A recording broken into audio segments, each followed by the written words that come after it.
you make £600 in profit on that £2,000 sale. Well, £600 while living in Bali will probably pay for your month's rent in a nice villa. Maybe you need 2 sales a month to cover it, £1,200.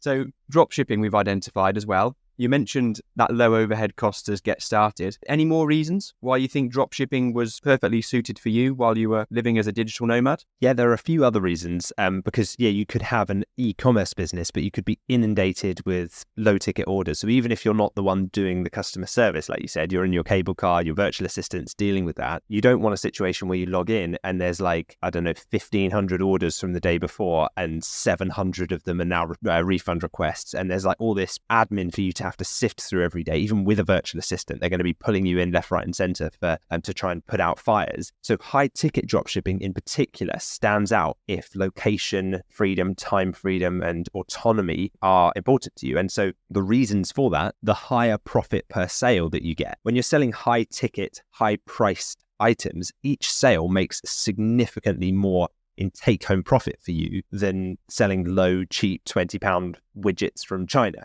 That's why when we are dropshipping products, if we can be selling a product that's £2,000 and at a 30% profit margin, which is fairly typical in this industry, you make £600 in profit on that £2,000 sale. Well, £600 while living in Bali will probably pay for your month's rent in a nice villa. Maybe you need 2 sales a month to cover it, £1,200. But it's not hundreds of sales. So the question is, do you think you can make a business with 1 sale per day? Do you think you could generate 1 sale per day? Because if you can, and you do the maths, that's £600 per day. If you're selling products at £2,000 with a 30% margin, which many of our members do, is that more in take-home profit per year than your current income? And I think it equates to, in fact, let's do the maths now. So 600 times 365 comes to £219,000 per year in take-home profit from the business. Now, of course, there'll be some software costs and some ad costs and stuff out of that. But even if it was 100,000 a year, is that more than you're currently earning? Is that equivalent to what you're currently earning? If so, would you rather earn that without having to do the 9 to 5 you're currently doing and be able to travel? It starts to make sense when you put it together like that, doesn't it? The other consideration is that there's no need for warehousing or shipping. You're not like with Amazon FBA, you don't have to worry about logistics and, we've got a container arriving from China and we've got to get it to the Amazon fulfillment center and hopefully they accept it and they don't reject the stock and, they rejected it. Now we've got to sell it on eBay through a third-party fulfillment center, or we can't use that. So I've got to send it to,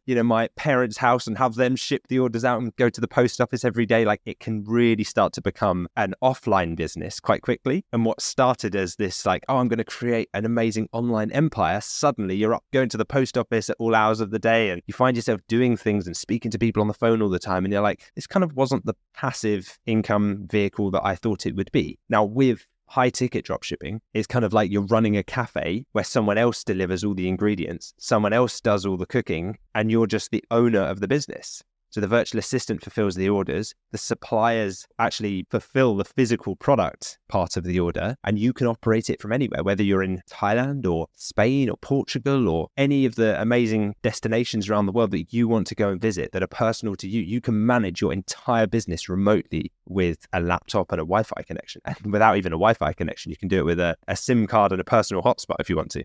Yeah, the requirements are so low with dropshipping, and because there's not that upfront inventory cost that is associated with a lot of traditional businesses getting started, you can get to profitable much quicker. I certainly found that not having to put lots of capital into stock upfront meant that I could put more money into ads and therefore get profitable quicker. So yeah, so many reasons that you've been through there to mention why dropshipping makes a lot of sense for people that want to live that location independent lifestyle. Now, let's dive into your experiences, Lewis, as a digital nomad. Take us back a few years to the time when you were living abroad. What sort of experiences did you have while you were running a dropshipping business?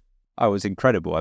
There are a few highlights that spring to mind. I've moved from country to country. We did it before we had children. So we were married by the time. So my wife and I, because we got married, we handed in our notices, left our jobs a few weeks later, and then moved to Chiang Mai in Thailand initially. And that was an incredible destination, real kind of hot spot for digital nomads and entrepreneurs. And from there, I think we went on to Bali, lived in various places in Bali, in Ubud and Canggu and Seminyak and all over. And then we went from there to Vietnam, lived in Da Nang on the beach, which is this incredible, almost like hidden gem of Vietnam that no one really talks about certainly in the UK. It's just amazing. It's like you're on a moving train while your business just keeps chugging along without any delays. You know, of course you have your ups and downs while you're out there, but you're able to be in warmer climates, you know, while everyone else is in the dark winter of the UK and everything's grey and dark outside from about 4 o'clock. You're there on the beach having an amazing time.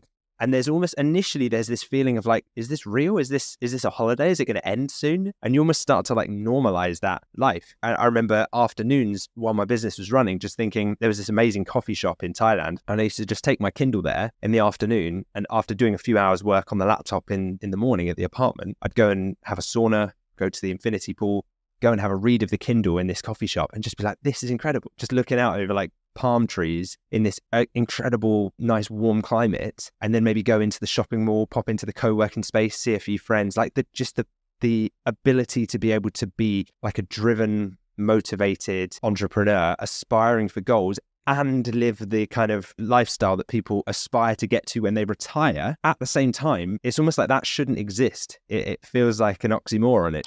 The two shouldn't be able to coincide, but they do. And that's why when I first read The 4-Hour Work Week, it really was like, he talks about, I'm going to show you behind the curtain of like what this secret world that he calls the new rich are doing. And it really is like a secret world because the people doing it are just getting on with it. Like what, you know, they're not shouting from the rooftops about how they're doing it necessarily. They're just getting on with it. You've got like software developers there, loads of e-commerce business owners there. And yeah, it's just amazing. So you're constantly able to find that balance of recharging your batteries, channeling your creativity into your business, but being inspired as well by new places, new sites, new environments. And as soon as you want to, you just move on. You get a new Airbnb for the next few months and you move to the next destination. So it's that concept of slow travel that I know you're experiencing firsthand right now. Yeah, and it's the first time I've experienced anything like this slow travel, as you put it, Lewis, because there's almost an idea of if you're away abroad, then you must be on holiday or you're backpacking. They sort of tend to be the most common ways to travel. And the people we've interacted with here in Montenegro, they're either backpackers or we spoke to a few people that have just been here for 4 or 5 days. And it's always nice to be able to tell them that it's a longer term thing. So we're here now. I'm still getting used to that feeling of it being normal to be abroad. And then we're flying tomorrow to southern Spain near Marbella. And then, continue on from Marbella to Madeira off the coast of Portugal, well, it's more off the coast of Africa, to continue this sort of slow travel. And I'm thinking at some point it's going to sort of sink in that this is a new reality for me. Whereas still right now, it doesn't quite feel normal because I'm used to the UK. And especially in the time of year that I'm coming, we're out here now, it's sort of getting towards late October now and it's still very mild weather. I was hoping to capture a more sunny day. It's been like sunny day, but probably about 70% of the time since we've been in Montenegro. And I'm still trying to get used to, like, for example, last week, I just remember finishing up on a Q&A call on Friday at midday. And after finishing off the call, come and sat out on the balcony and the sun's shining down on the balcony. I just sort of, just relax, sit back, close your eyes, you've done some work, had a productive morning, been on a Q&A call, interacted with other people building their business in the masterclass, and then just enjoyed the sun in the middle of October. And I'm still sort of in that stage of having to pinch myself of it being normal life. And I'm looking forward to being able to document more of this digital nomad lifestyle moving forward as well, because it was a really big driver for me, especially when it gets to the winter months in the UK when it's so dark and dreary. I was always dreaming of having a chance to keep the income coming, keep my self-development improving and my career moving forward while being abroad at the same time. Is that having two going at the same time, not having to sacrifice your career because you've come away.